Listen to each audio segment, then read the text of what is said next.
Welcome to the Principal's Office with Dr. Gould. Today, my guest is Miss Leanne Soulard. I have to say that Miss Soulard is a wonderful person, and it's been a pleasure to work with her since the beginning of last year. And she's this year been appointed as our lead guidance counselor. I find her to be very informed about higher education and shepherding our kids to higher ed and to the professions as well. I find her to be very cerebral and very dedicated as an educator. So thank you for appearing today. Thank you. You're welcome. Every time I ask for help or participation or an understanding of a certain aspect of our school, Ms. Soulard is one of the first people to either provide an answer or to find the answer or help me find the answer, and it's great. When I asked her to participate in a number of things, as co-chair of NEASC, she stepped right up and did that. Can you talk to us a little bit about the NEASC process? And they might not know what the acronym NEASC stands for. Sure. NEASC is the New England Association of Schools and Colleges. And every 10 years, schools go through a voluntary accreditation process. Yeah. So we had our visit in March of 2014. So we're 2 years from that process now. And it's basically a peer review process. So schools are visited by their peers from a number of other area schools, New England schools and colleges, I suppose. And it's really checks and balances. They come to ensure that we are doing what we say we do. And so there's a self-study process that leads up to that, and then a visit, and then some action steps, as you can imagine from Sure. And it's not a light process, and it's a process where you basically have to self-study your own school, and you take criticism from this oversight agency that spans, each region has one, New England has NEASC. But one of the things that very few people know about is Ms. Soulard, with her husband, they actually visit college campuses to get a better sense of what it's like. That's how dedicated she is. Can you speak to us a little bit about what's the last college campus you visited?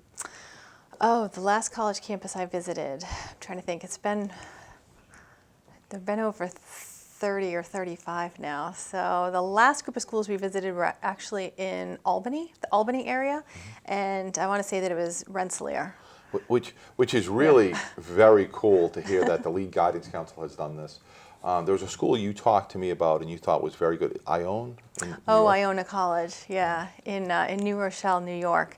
My favorite hidden gem. So, we try to visit around 7 to 10 colleges a year, and the list goes from the most elite sometimes to the most unknown. And Iona was definitely one of the schools, to be honest. I didn't have a lot of expectations for it, and I got there, and it's just, I still talk about it to this day. So it's the perfect campus for the B or B plus student who is looking for personalized education. And the best part about that college is that it's a 30-minute train ride into the heart of Manhattan.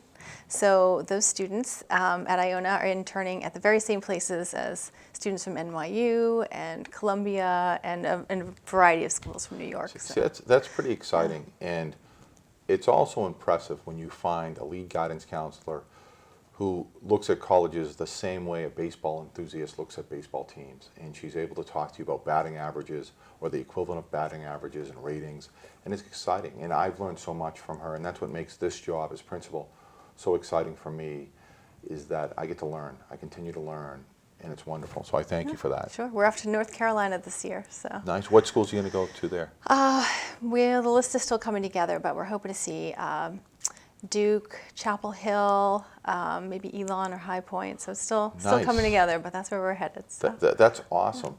Also, one out of many, NEASC was one, and the next request I made, Ms. Soulard, was to participate in a committee that we've called Maximizing Student Learning Opportunities here at Dartmouth High School. Can you speak of that process and your experience with that? Sure, yeah. That was a good group of teachers that came together to, I think, in my opinion, talk about educating the whole student and, exploring ways that we can sort of evolve what we do at the high school to incorporate a lot of 21st century learning. And, it includes everything from reformatting, what we do every day in the school to looking at new options like online learning components. We talked about things like dual enrollment, how to expand the internship program or bring more experiential learning to the school day. And, it would be easy for any school to kind of get set in its ways, and so it's good to bring people together and try to find some inspiration from one another, because I think education is still one of those places where, you know, people have their classroom or they have their office, and it's hard to get out of that area to talk to other people and get fresh ideas. So in my opinion, that committee was about people bringing their good ideas and their good practices together to see how we can roll it out to the whole school instead of just a classroom or a wing. Or Well said, Yeah. well said. I have 4 additional questions, so I'm going to just read from my script. Parent involvement is such an integral part of each student's success in high school. How does the guidance department communicate with families to engage them in their students' education? Sure, yeah. Well, this is an aspect of the guidance office that we're always trying to grow. For the most part, we do academic progress monitoring. So some of the most basic communication we do is after a report card for students who are failing 2 or more subjects, we'll mail home a letter, typically after the first and third quarter and at the end of each semester. And, you know, we call parents. If teachers alert us to a problem, we might make a phone call or send an email to say there's an issue on the horizon, could you come in for a meeting? Those are the everyday things, but then we do larger programmatic things, college planning nights and you know, college presentations. This year we added a transitional program for parents helping students transition to high school, to talk about the differences between what they may have experienced in middle school and what's typical for a student to go through as they find their way coming into a high school where more is expected of them. There's not as much hand-holding, and different strategies parents can use to help their kids through that. Sure. And the guidance counselors are always available for their students. If they're not available in the moment, they can come see them with an appointment. Yes, And that just to ask for help. That's Yeah, great. yeah, we encourage parent contact. Awesome, awesome. And also student contact, obviously. Obviously, yes. Yeah. Thank you. The college search and application process is an exciting time for the students and parents, but can also feel overwhelming at times. What supports are in place at each grade level to help each student understand and manage the process? Yeah, okay. So this is sort of, I don't know, I think our favorite thing in the guidance office is helping for students to plan for beyond high school. So a lot of students and parents make the unfortunate mistake of thinking that this process starts in the spring of junior year, which isn't the case. It'd be great if it was, but unfortunately, it is a continuum that starts the day a student walks into high school. So in addition to those parent presentations that we do, we have some classroom lessons that we start right in the 9th grade. For example, in the 9th grade seminar classes, guidance counselors visit, and we talk about personality type and discovering sort of who you are as a person, what is your approach to the world, sort of what makes you tick, where you find your inspiration, and then we relate that to the world of work, and we talk about how different career paths suit certain kinds of personalities. And we base that lesson on the concept of a book called Do What You Are. So why fight your natural kind of inclination and approach to the world? It's a healthy message. Yeah, and I think so. And then in the sophomore year, we visit students in a group format again to bring them a lesson about career exploration. And we tie in what that first lesson was about, your personality type, and then we look a little more at career clusters and what is the world going to look like by the time they hit the workforce, and where are the jobs going to be? And within those different career clusters, what are some careers that might suit you, and what are some majors that might help you get there? That's where we really start to tie in the importance of academic achievement, doing well in school. It all counts. It all counts. And then in the junior year, we start to ramp it up with their individual plan. And for most students at Dartmouth High School, that happens to be a 2 or 4 year college. But we talk about everything. We talk about military career options. We talk about certificate programs that they may have at community colleges or some of the vocational high schools in the area, and putting all the pieces together. Is your transcript where it needs to be to get you where you want to go when you leave us? See, that's pretty exciting. And now, this idea, we always hear the catchphrase 21st century, right? And the prospect in the future and the journey these folks have, these graduates of Dartmouth High School, it's different than the journey you and I had or their folks had. And you're looking at this, and it's really about this idea of how do we interact? We have not only a global community, but a very interdependent, interactive global community. And we're looking at the reality of, and this might shake some people, but Skyping with people on a daily basis from India, realizing international norms in terms of different cultural differences and being accepting and not only tolerant but endorsing of those norms. Like, we're looking at prospects of the jobs that our children will have don't exist today, but they're going to exist in 20 years. And are we preparing students for that?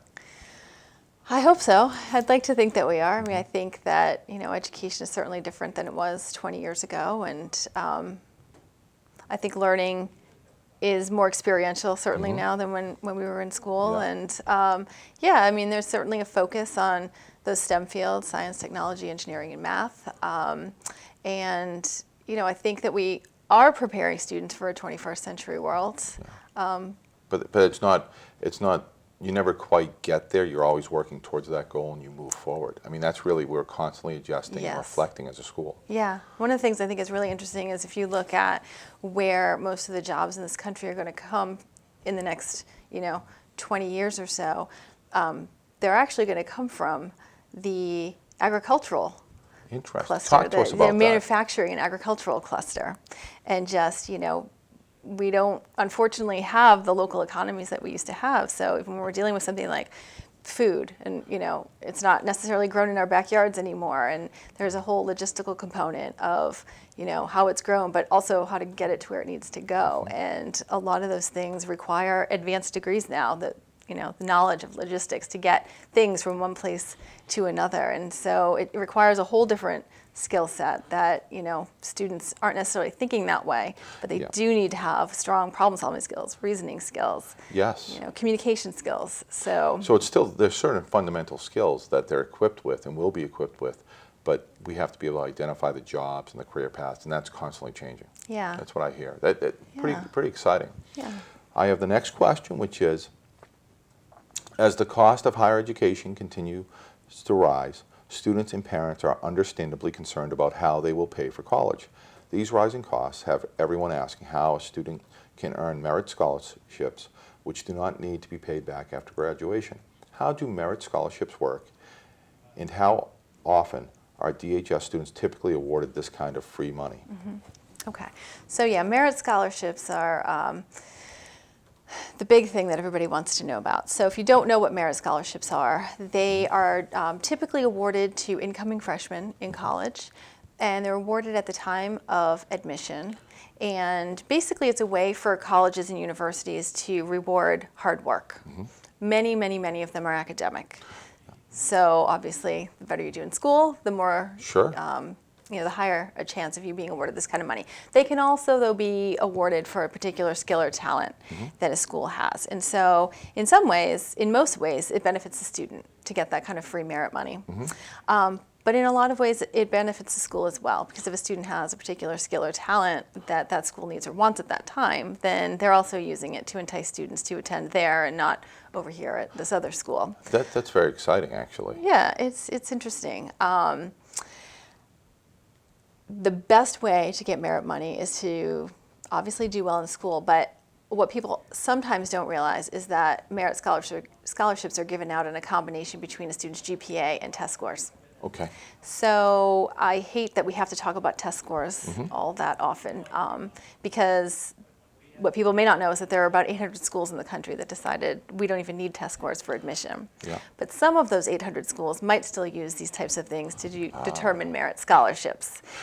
Now, test scores, just for those who don't know, they're used to kind of have a third-party assessment to say, okay, are the grades they earn in their class consistent with the skill level of this test? It's like a third-party assessment or evaluation of how they're doing.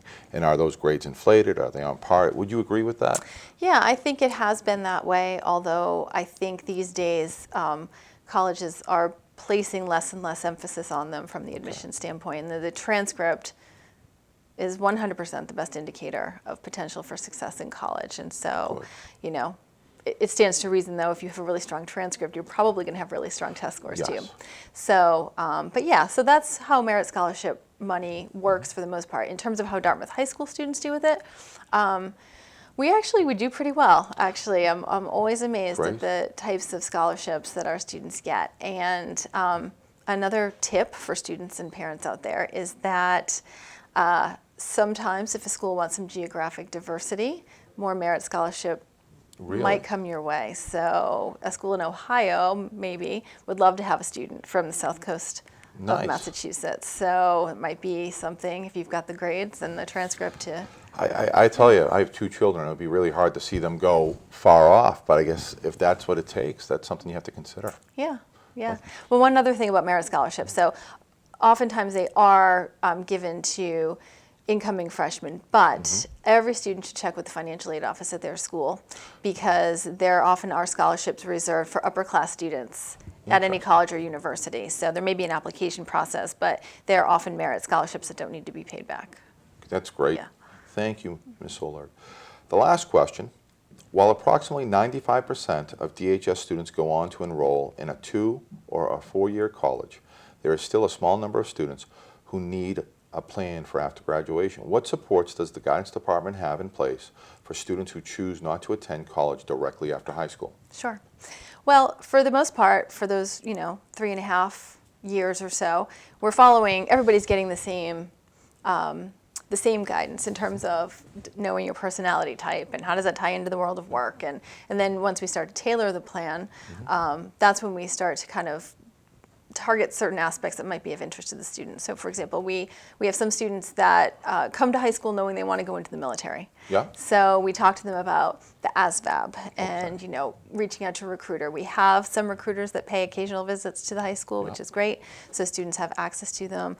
Sometimes we might steer a student toward a certificate program at a community college, something that's not necessarily an associate's degree, but targeted training in one area. New England Tech, some of our students might be interested in their automotive programs, or some of the vocational schools have great programs. And this year, for the first time, the guidance department has put together a mini career fair of sorts. It's going to be on March 15th. Nice. And so we hope to have everything from EMT to the EMT training, to the certificate programs, to a couple of the cosmetology schools, barber programs, computer training programs, military. That's great. Yeah, so we're excited about it. It's the first time that we're doing it, so we'll see how it goes. Thank you. But yeah. I just want to say thank you in a couple of ways. One, thank you for appearing on the show today, but most of all, thank you for being so dedicated to your job and these students. Thank you. Thank you. You're welcome. Thank you for joining us tonight. We'll see you next time on the Principal's Office with Dr. Gould. Thank you.